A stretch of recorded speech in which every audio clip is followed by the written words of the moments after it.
আরে ভাইয়া, বাবা সন্তানের দিকে তাকায় আছে, হঠাৎ করে ছাত্রদের মধ্যে ছাত্ররা খেলতে খেলতে খেলতে ৫-৭ জনের মধ্যে একটা ছাত্র দিকে নজর করিয়া দেখলাম একজন ছাত্র ভাই খেলা বন্ধ করিয়া দিল। খেলাটা বন্ধ করিয়া নিজের টুপিটা সোজা করতেছে আর নিজের অঙ্গ প্রত্যঙ্গ যেখানে ময়লা লাগানো এই ধুলাবালিগুলি মুছতেছে। ঘামের পানিতে গেঞ্জিটা ভিজিয়া রইছে। কান্না কান্না ভাব নিয়া কয়, ভাই আমি আর আজকে খেলবো না। কয় কেন? কই যে আমার আব্বা আইছে। আমার বন্ধুগণ, ছেলেটার এই কথা শোনার পরে নিজের ভিতরে কেমন জানি একটা মায়ার জন্ম নিল। আরে এতক্ষণ পরে বাপকে দেখছে, ছেলেটা ময়লা ঝাড়িয়া এই ঘামের পানিতে ভিজা দুর্গন্ধযুক্ত গেঞ্জিটা বাবার পানে দৌড় মারে। আমার বন্ধুগণ দেখেন বাপ কারে গো, এই ঘামের পানিতে ভিজা দুর্গন্ধযুক্ত গেঞ্জি লিয়ে দৌড় মারল ছেলে। কিন্তু বাবারে নজর করিয়া দেখতে পাইলা বাবা মোটো ঘৃণা করলো না। বাবা ব্যাগগুলা নিচে তুই দুইটা হাত সামনে দিকে বাড়ায় কয়, বাবা তুই আমার বুকে। ছেলেটা বাবার বুকে চলে গেল। একবার বাবারে ছেলেটা চুমা দেয়, আবার ছেলেটাও বাবার চুমা দেওয়ার পরে বাবাও ছেলেকে চুমা দেয়, ছেলেও বাবাকে চুমা দেয়। হঠাৎ করে ছেলেটাকে যখন বাবা বলে তুমি কেমন আছো, ছেলেটা কয় আব্বু আমি ভালো আছি। বাড়িতে আমার আম্মু কেমন আছে, আপু কেমন আছে, ভাইয়া কেমন আছে। বাপ বেটার আদর দৃশ্য বড় চমৎকার লাগতেছে, ভালো লাগতেছে। কিন্তু আল্লাহর কসম করিয়া বলি বন্ধু, এমন একটা করুণ চিত্র আমার নজরে ধরা পড়লো। যে বারান্দায় দাঁড়াইয়া বাপ বেটার আদরের দৃশ্য দেখতেছিলাম, ওই একই বারান্দায় আমার থেকে কয়েক গজ দূরে বারান্দার গ্রিল ধরিয়া আর একটা ছাত্র ভাই 11-12 বছর বয়স হবে। আমার জানা ছিল না যে এই গোলামটার বাপ নাই। এই ছেলেটা ওই বাপের আদর দেখে, চুমা খাওয়ার দৃশ্য দেখে ছাত্র ভাইয়ের মুখে আব্বু ডাক শুনিয়া এই ছাত্রটা গ্রিল ধরিয়া মাথাটা ঠেকাইয়া ঝর্ণার মতন চোখের পানি সারিয়া কান্দা ডাক দিয়ে আমার আব্বু আসিল।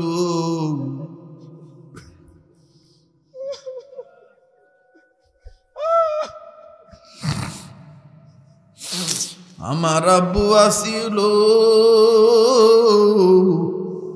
আমার আব্বু তো আমার এইভাবে আব্বু কইয়া চুমা দিত।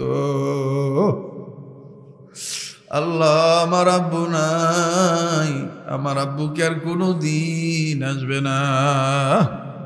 ছেলেটা নিজেই কান্দে আর নিজে নিজে এইভাবে আল্লাহরে বলায়, এ পাগল তোমার মন কি গুনাহ করিয়া এরকম অন্তরাচ্ছন্ন পরিচ্ছন্ন অপরিচ্ছন্ন হয়ে গেছে। এত ভাষান এত শক্ত দিলের মানুষ তুমি, আমি কেমনে হইলাম। কান্না আসে না রে ভাইয়া, আমার দিল বলে আজকের মাহফিলের দোয়াল্লা ফিরে দিবে না। নাকটার মধ্যে কেমন জানি আল্লাহ ওলাদের গ্রান আসতেছে। আমার বন্ধুরে কে কোন নিয়তি নিয়ে এখানে আসেন আমার জানা নাই। মায়া লাগে একটা ডাক দেন না, বলেন না আল্লাহ, দেন না দেন না, ডাক দেন না, বলেন না আল্লাহ। বাজান রেজার আল্লাহ বলতে ভালো লাগে, বুঝে নিবেন আমার মাওলা আপনাকে কবুল করিয়া নিছে। ও ভাইয়া, কেউ যদি চলিয়া যায় তাকে চলিয়া যাইতে দিবেন। কান্নাকাটি রুল পয়দা হয়ে যাবে, একটা লোক গুনগুন করা বাদ দিবেন না। কান্নার না আসলেও কান্নার বান ধরবে। ও আল্লাহ দেখো কেমনি যুবকেরা তোমার আল্লাহ বলিয়া ডাক দেয়। আল্লাহ দেখো কেমনি সাদা দাড়িওয়ালা বুড়া বাবারা তোমার আল্লাহ বলিয়া ডাক দেয়। আয় আল্লাহ ছোট্ট ছোট্ট মাসুম বাচ্চারা তোমার আল্লাহ বলিয়া ডাক দেয়। আল্লাহ ধনীরা তোমার আল্লাহ বলিয়া ডাক দেয়, গরিবেরা তোমার আল্লাহ বলিয়া ডাক দেয়। ইয়া আল্লাহ তোমার কি মায়া লাগে না, তোমার কি দয়া লাগে না। মায়া লাগা ডাক দেন না, বলেন না আল্লাহ। রে দুনিয়া কিন্তু থাকার জায়গা না, মায়া লাগা একটা ডাক দেন না, বলেন না আল্লাহ। এতগুলো মানুষের ডাকের মধ্যে কেন মাওলা পাকের প্রেমের আওয়াজ নাই? ও বাজান গুনাহ থাকলে গুনাহ মাফ পাওয়ার আশা ডাক দেন না, বলেন না আল্লাহ, আবার বলেন না আল্লাহ। আল্লাহ দেখো কেমনে তোমার গোলামেরা কান্দে, আল্লাহ তোমার কি মায়া লাগে না? আল্লাহু আকবার, আল্লাহু আকবার। আপন আপন গুনার কথা স্মরণ করে দিলটা নরম করার চেষ্টা করে। মূর্খ আমি, নাদান আমি গুনাহগার, দয়া করে আমার গুনাহ মাফ করে দাও, তোমার নাম গফুর ও গাফার। আল্লাহ ডাক দেন আল্লাহ,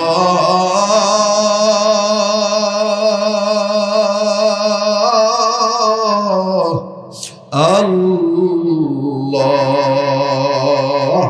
মায়া লাগায় ডাক দেন না, বলেন না আল্লাহ। এই যুবককে বিদেশ যাইতে চাও, যাইতে পারতেছ না, বাইরে কার কঠিন রোগ দূর হয় না, আজকে মজলিসে তুমি বস, আমার মাওলাকে হাত করো, নেককার বান্দা দুরুসলে তুমিও কবুল হইয়া যাইবা। মায়া লাগে একটা ডাক দাও না ভাইয়া, বলো না আল্লাহ।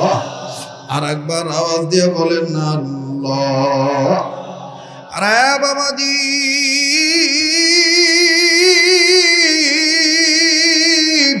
আমি জানি নাই মাহফিলে কার মা নাই, কার বাবা নাই।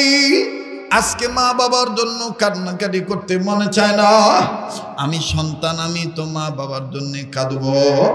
আমি যদি আজকে মা বাবার জন্য কান্দি, আলেমের ছাত্র হইয়া আলেমের সোহবতে আসিয়া আমার ছেলে মেয়েও আগামী প্রজন্মে আমার জন্য কাঁদবে। ভাইয়া তুমি মা বাবারে ভুলিয়া যাইতে পারো, মা বাপ কিন্তু তোমারে আমারে কোনোদিন তেমন ভাবে ভুলতে পারে না। এজন্যই তো কবি বলে, বনে তাকে বনবাদুরি বাচ্চা চলে তার বুকে, তবুও মায়ে বাচ্চা বলে না পড়লে হাজার দুঃখে। বিদেশেতে যদি কারো সন্তান মারা যায়, পশু পক্ষী না জানিতে জানে তাহার মায়। কথা বলেন ঠিক না বেঠি? আধা মিনিটে শুধু আপনাদেরকে একটা কথা বলবো। কারাগো মায়ের বুড়ি কয়ে গালি দাও, কারাগো মায়ের এই বরগুনার অনেক ভাইদের সাথে তো আমার জেদ্দায় দেখা হয়, বরগুনার অনেক ভাইদের সাথে তো দুবাইতে দেখা হয়। বরগুনার মাশাআল্লাহ বরগুনা জেলার প্রত্যেকটা থানার বাসিন্দারা বেশিরভাগ প্রবাস জীবনে আছে। পটুয়াখালী জেলা, পিরোজপুর জেলা, বরগুনা জেলার অধিকাংশ সন্তানরাই তো বিদেশে জমিনে আছেন। আহারে কোন মায়েরে তুমি বুড়ি কয়ে গালি দাও, কোন বাবারে তুমি বুড়া কয়ে গালি দাও? আজকে তোমার দাঁত আছে তাই দাঁতের মর্ম বুঝো না, আজকে তোমার বাপ আছে তাই তুমি বাপরে বুড়া কও, আব্বা কইয়া ডাকতে পারো না। এই বাবা যেদিন মরিয়া যাবে রে ভাইয়া, ওই দিন বুঝবি কত বড় নিয়ামত হারাইলি। আমি আধা মিনিটে যে কথাটা বলতে চাচ্ছি, যে মাদ্রাসাতে বসিয়া, যে রুমে বসে আমি খানা খাইলাম, এরকম ছোট্ট একটা এদারা ছোট্ট একটা দিনী প্রতিষ্ঠান তো আল্লাহর মেহেরবানিতে আমি অদম দ্বারাও তো পরিচালিত হয়ে আসতেছে। ওই নিজ মাদ্রাসার বারান্দায় দাঁড়াইয়া একদিন আসরের নামাজের সময়, মুসলমান ভাইরা আমার বন্ধুগণ, একদিন আসরের নামাজের সময় আসর নামাজ পড়িয়া ওই বারান্দায় দাঁড়াইয়া বাচ্চাদের খেলা দেখতেছি। খুব খেয়াল করবেন ভাইয়া, আমি বারবার বলি, পাগলের সাথে যদি আপনি কান্দেন ঠকবেন না। এই পাগলকে আল্লাহ তাআলা বারবার মক্কা মদিনায় নেয়। আমার বন্ধুগণ বলবেন, হুজুর খুব বুঝি হজ ট্রাভেলসের ব্যবসা করেন। না না না, সারা বাংলাদেশের কোনো মানুষ বলতে পারবে না যে এই হুজুর হাজিদেরকে নিয়ে গেছে বা তাদের তদারকি করছে। শুধু একবার তবলিগ করছি, ওইটাই কাম হয়ে গেছে। এখন হাজি সাহেবরা, জুইফুর রহমানরা তাদের দায়িত্ব তারা পালন করে, আর আল্লাহ পাক আমাকে বারবার মক্কা মদিনায় নেন। আরে বন্ধু, আজ আল্লাহর কসম করে বলি, সকালবেলা সালাইন চলতেছিল, লোকজন আসছে, হুজুর আপনার সাথে কথা বলতে চাই। বলছি কি কথা? বলে হুজুর আপনার ডেট তো আগামী 1 তারিখ, তো আখের ফেতরা ফাইনাল ডেট, আপনার ব্যাপারে আপনি না করিয়েন না। আমি বলছি আল্লাহ পাক যদি কবুল করে আমি কেমনে না করব? কাজী বাজান বারবার যেহেতু আমার মাওলা পাক আমাকে নেয় তার ঘরে, আমি আপনাদের জন্য দোয়া করব। প্লিজ এদিক সেদিক নজর দিবেন না। আর জীবনে আসি বা না আসি, জীবনের শেষ বয়ান মনে করে বয়ান করছি। একটু দেখেন তো দেখি দিলটা নরম হয়নি। বাপ যে কত বড় নিয়ামত, এই কথাটা শুনলে আপনি বুঝতে পারবেন যে হারাইছে সে জানে কত বড় নিয়ামত হারাইছে। আসরে নামাজ পড়িয়া নিজ মাদ্রাসার বারান্দা দাঁড়াইয়া বাচ্চাদের খেলা দেখতেছি, বড় ভালো লাগতেছে তাদের খেলার দৃশ্য।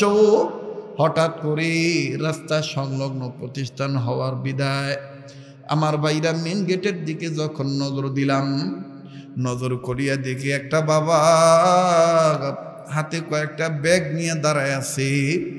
ব্যাগের ভিতরে আপেল, কমলা অনেক কিছুই দেখা যায়, চানাচুর বিস্কিটের প্যাকেটও দেখা যায়, কিন্তু কোন ছাত্রর বাবা এইটা আমার জানা নাই। একবার মাঠের দিকে তাকাই, একবার বাবার দিকে তাকাই, আমার বন্ধুগণ বাপটাকে নজর করিয়া দেখতে পাইলাম। বলতে না বলতেই বাপটা কিছু কিছু সময় পর পর ছাত্রে ডাক দেয়। ডাক দিয়া কেমন না ওই ছাত্রটা যাইয়া বলো তোমার আব্বু আসি তোমারে ডাকে। আমি তার বাবা লাগি, আমি সব বুঝতেছি, আমি দেখতেছি, আমি শুনতেছি, কিন্তু বাদান আমি তো কিছুই বলতে পারি না। আরে ভাইয়া, বাবা সন্তানের দিকে তাকায় আছে। হঠাৎ করে ছাত্রদের মধ্যে ছাত্ররা খেলতে খেলতে খেলতে 5-7 জনের মধ্যে একটা ছাত্র দিকে নজর করিয়া দেখলাম একজন ছাত্র ভাই খেলা বন্ধ করিয়া দিল। খেলাটা বন্ধ করিয়া নিজের টুপিটা সোজা করতেছে, আর নিজের অঙ্গ প্রত্যঙ্গ যেখানে ময়লা লাগানো এই ধুলাবালিগুলি মুছতেছে। ঘামের পানিতে গেঞ্জিটা ভিজিয়া রয়েছে। কান্না কান্না ভাব নিয়ে কয় ভাই আমি আর আজকে খেলবো না। কই কেন? কই যে আমার আব্বা আইছে। আমার বন্ধুগণ ছেলেটার এই কথা শোনার পরে নিজের ভিতরে কেমন জানি একটা মায়ার জন্ম নিল। আরে এতক্ষণ পরে বাপকে দেখছে, ছেলেটা ময়লা ঝাড়িয়া এই ঘামের পানিতে ভিজা দুর্গন্ধযুক্ত গেঞ্জিটা রয়ে বাবার পানে দৌড় মারে। আমার বন্ধুগণ দেখেন বাপ কারে গো, এই ঘামের পানিতে ভিজা দুর্গন্ধযুক্ত গেঞ্জি লয়ে দৌড় মারলো ছেলে। কিন্তু বাবারে নজর করিয়া দেখতে পাইলা বাবা মোটো ঘৃণা করলো না। বাবা ব্যাগগুলা নিচে তুই দুইটা হাত সামনে দিকে বাড়ায় কয় বাবা তুই আমার বুকে। ছেলেটা বাবার বুকে চলে গেল। একবার বাবারে ছেলেটা চুমা দেয়, আবার ছেলেটাও বাবারে চুমা দেওয়ার পরে বাবাও ছেলেকে চুমা দেয়, ছেলেও বাবাকে চুমা দেয়। হঠাৎ করে ছেলেটাকে যখন বাবা বলে তুমি কেমন আছো, ছেলেটা কয় আব্বু আমি ভালো আছি, বাড়িতে আমার আম্মু কেমন আছে, আপু কেমন আছে, ভাইয়া কেমন আছে। বাপ বেটার আদর দৃশ্য বড় চমৎকার লাগতেছে, ভালো লাগতেছে। কিন্তু আল্লাহর কসম করিয়া বলি বন্ধু, এমন একটা করুণ চিত্র আমার নজরে ধরা পড়লো। যে বারান্দায় দাঁড়াইয়া বাপ বেটার আদরের দৃশ্য দেখতেছিলাম, ওই একই বারান্দায় আমার থেকে কয়েক গজ দূরে বারান্দার গ্রিল ধরিয়ে আর একটা ছাত্র ভাই 11-12 বছর বয়স হবে। আমার জানা ছিল না যে এই গোলামটার বাপ নাই। এই ছেলেটা ওই বাপের আদর দেখে, চুমা খাওয়ার দৃশ্য দেখে ছাত্র ভাইয়ের মুখে আব্বু ডাক শুনিয়া এই ছাত্রটা গ্রিল ধরিয়া মাথাটা ঠেকাইয়া ঝর্ণার মতন চোখের পানি সারিয়া কান্দা ডাক দিয়ে আমার আব্বু আসিল,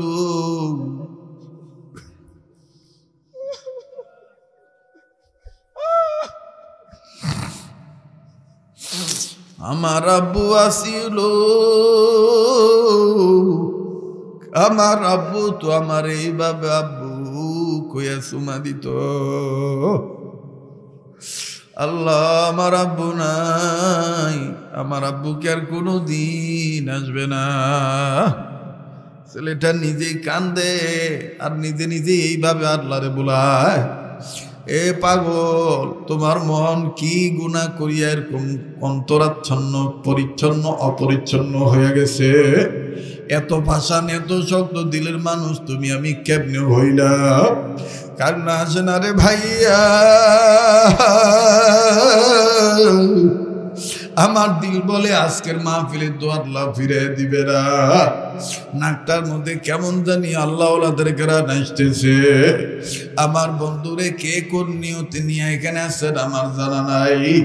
মায়া লাগে একটা ডাক দেন না, বলেন না আল্লাহ, দেন না ডাক দেন না, বলেন না আল্লাহ। বাজান রে, যার আল্লাহ বলতে ভালো লাগে বুঝে নিবেন আমার মাওলা আপনাকে কবুল করিয়া নিছে। ও ভাইয়া, কেউ যদি চলিয়া যায় তাকে চলিয়া যাইতে দিবেন। কান্নাকাটি রুল ফায়দা হয়ে যাবে। একটা লোকও গুনগুন করা বাদ দিবেন না। কান্নার না আসলেও কান্নার বান ধরবে। ও আল্লাহ, দেখো কেমনি যুবকেরা তোমার আল্লাহ বলিয়া ডাক দেয়। আল্লাহ দেখো কেমনি সাদা দাড়িওয়ালা বুড়া বাবারা তোমার আল্লাহ বলিয়া ডাক দেয়। আয় আল্লাহ, ছোট্ট ছোট্ট মাসুম বাচ্চারা তোমার আল্লাহ বলিয়া ডাক দেয়। আল্লাহ, ধনীরা তোমার আল্লাহ বলিয়া ডাক দেয়। গরিবেরা তোমার আল্লাহ বলিয়া ডাক দেয়। ইয়া আল্লাহ, তোমার কি মায়া লাগে না? তোমার কি দয়া লাগে না? মায়া লাগে ডাক দেন না, বলেন না আল্লাহ। ও আল্লাহ, আমি জানি না কার মা দুনিয়া নাই,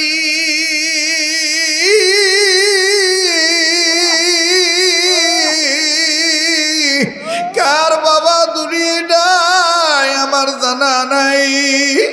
আল্লাহ গো, কার জানি মা আছে বাবা নাই, আবার কার জানি বাপ আছে মা নাই, আবার কার জানি মা বাপ অসুস্থ হয়ে বিছানায় পড়িয়া রয়েছে। ও আল্লাহ, মায়ের চাইতে বাবার চাইতে তো তুমি অনেক দরদি আল্লাহ। আমার কোন ছাত্র ভাইটা যেন কানতেছে, কোন বন্ধুটা যেন কান্দা ডাক দি, প্রাণের আব্বু আব্বু আব্বু বলে ডাকি বকারি, আব্বু আমায় থুইয়া ঘুমায় রইল কবরে। ও ভাই, একটা ডাক দাও না, বলো না আল্লাহ। প্রাণের বাবা, বাবা গো বাবা বলি ডাকিব কারে, বাবা আমায় থুইয়া ঘুমায় রইল কবরে। প্রাণের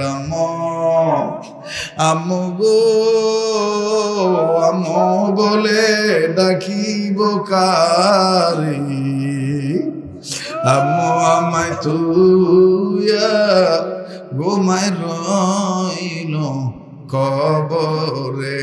কত কষ্ট করছে মা বাপ মোদের লাগি সংসারে,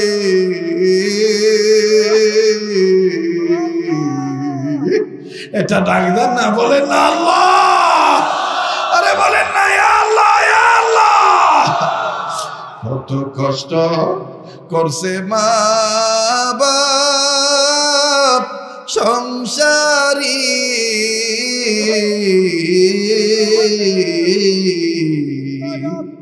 কেমন আছেন তারা জানান নাই গো আল্লাহ কবরি। ডাক দেন, বলেন আল্লাহ। রব্বির হামহুমা কামা রব্বায়ানি সগীরা। পড়েন না ভাইয়া, রব্বির হামহুমা কামা রব্বায়ানি। আমার ভাইরে, ছাত্র ভাইটার কান্না দেখে নিজেই কাছে যায় চোখের পানি মুছায় দিয়ে বললাম, বাবা তুমি কান্দো কেন? তোমার কি বাবা নাই? ছেলেটা কান্দার ডাক দিয়ে কয়, হুজুর আমার আব্বা ছিল, 2 মাস আগে আমার আব্বার রোড অ্যাক্সিডেন্টে মারা গেছে, তা আজকে কান্দো কেন? বলে, হুজুর এই ভাইয়ার আব্বার আদর দেখে আমার আব্বার কথা মনে হইয়া গেছে। হুজুর এই ভাইয়ার আব্বার মতন আমার আব্বাও তো আমার জন্য এরকম চানাচুর বিস্কিটের প্যাকেট নিয়ে দাঁড়ায় থাকতো। হুজুর আমার আব্বাও তো আমার এরকম ভাবে চুমা দিয়ে বুকে টানিয়ে লইতো। হুজুর এই ভাইয়ার আব্বার আদর দেখে আমার আব্বার কথা মনে হয়ে গেছে। কাজী ভাইজান আর লম্বা করার কোনো সুযোগ নাই। ওই দিন ভালো করে বুঝে আসছি, দুনিয়ায় যার যেটা নেই সেই জানে তার কত বড় নিয়ামত নাই। বাজানো যার বাবা নাই সে জানে তার কত বড় নিয়ামত নাই। দুনিয়ায় যার মা নাই সে জানে তার কত বড় নিয়ামত নাই। কাজেই মা বাপ যেহেতু অনেকের দুনিয়ায় নাই, অনেকের দুনিয়ায় আছে। এই মা বাবার উসিলায় আমরা প্রত্যেকেই দুনিয়া আসি। এই মা বাবার নাজাতের জন্যে মুসলমান ভাইরা আমার বন্ধুগণ, আমি বলেছিলাম আমার সাথে দোয়া করি আপনারা যাবেন। আমি আপনাদের কাছে ছোট্ট একটা আবদার করব। সেই আবদারটা হলো, আমার ভাইরা ইমাম গাজ্জালী রহমাতুল্লাহ আলাইহি লিখেছেন, হাফেজ ছাত্রদের মাথায় যখন পাগড়ি দেওয়া হয়, কোরআনের হেফজ যারা শেষ করে এবং এই কোরআনের মাসলা মাসালা হাদিসের যারা শেষ করিয়া আলেম হয়, এদেরকে যখন পাগড়ি দেওয়া হয়, এই পাগড়ি দেওয়া অনুষ্ঠান যারা দেখবে হাসরের ময়দানে, তারা রাসূলুল্লাহ আল্লাহ পাকের সেই কোরআনের মহা সম্মেলনে, বেহেশতের সম্মেলনে তারা জায়গা পাবে। আল্লাহ রব্বুল আমিন ডাক দিয়ে বললেন, পয়গম্বর তুমি বলো, যে মাসুম বাচ্চা বলতে পারে আমি রহমান আমি রহিম, আমি রহমান আমি রহিম আল্লাহ, আমি রহমান রহিম আল্লাহ হইয়া কেমন করে সেই বাচ্চার বাবার কবরে আযাব দিতে পারি? এখন আপনারা বলেন, এই বিসমিল্লাহির রহমানির রহিমের সবক এই মাদ্রাসায় পড়ানো হয় কি হয় না? আরো জোরে বলেন, হয় কি হয় না? হাকিমুল উম্মত মুজাদ্দিদুল মিল্লাত মাওলানা আশরাফ আলী থানভী রহমাতুল্লাহি আলাইহি বলেন, রসুলের কথা, রসুলের হাদিস নকল করে বলেন, উম্মতে মুহাম্মাদীদের জাহান্নাম থেকে বাঁচার পথ হলো 4টি। নাম্বার 1 আলেম হওয়া, নাম্বার 2 আলেমের ছাত্র হওয়া, নাম্বার 3 আলেমের কথা শোনা, নাম্বার 4 আলেমকে মহব্বত করা। আমার বন্ধুগণ, এই 4 পথের মধ্যে দ্বিতীয়টা হলো আলেমের ছাত্র হওয়া। অতএব বাজান, আজকে থেকে আমাদের অত্যন্ত সূক্ষ্ম কায়দায় নিয়ত হয়ে যাক, আমরা আলেম হইতে পারি না, আলেমের ছাত্র হব তাও পারি নাই, আলেমের কথা শুনবো তাও আমরা পারতেছি না ঠিক মতন শুনতে। আমরা আলেমদেরকে মহব্বত করব ইনশা। আর এই 4 পথের প্রতীক হইতে গেলে মাদ্রাসা লাগবে, ঠিক কিনা বলেন? মাদ্রাসা লাগবে, খানকা লাগবে, মার্কাজ লাগবে, ওলি আল্লাহর দরবার লাগবে। আল্লাহ তাআলা আমাদের সবাইকে জাহান্নামের আগুন থেকে নিজেদের বাঁচার তৌফিক দান করেন এবং অন্যদেরকে বাঁচানোর তৌফিক দান করেন। ইমানের সহিত বলেন আমিন।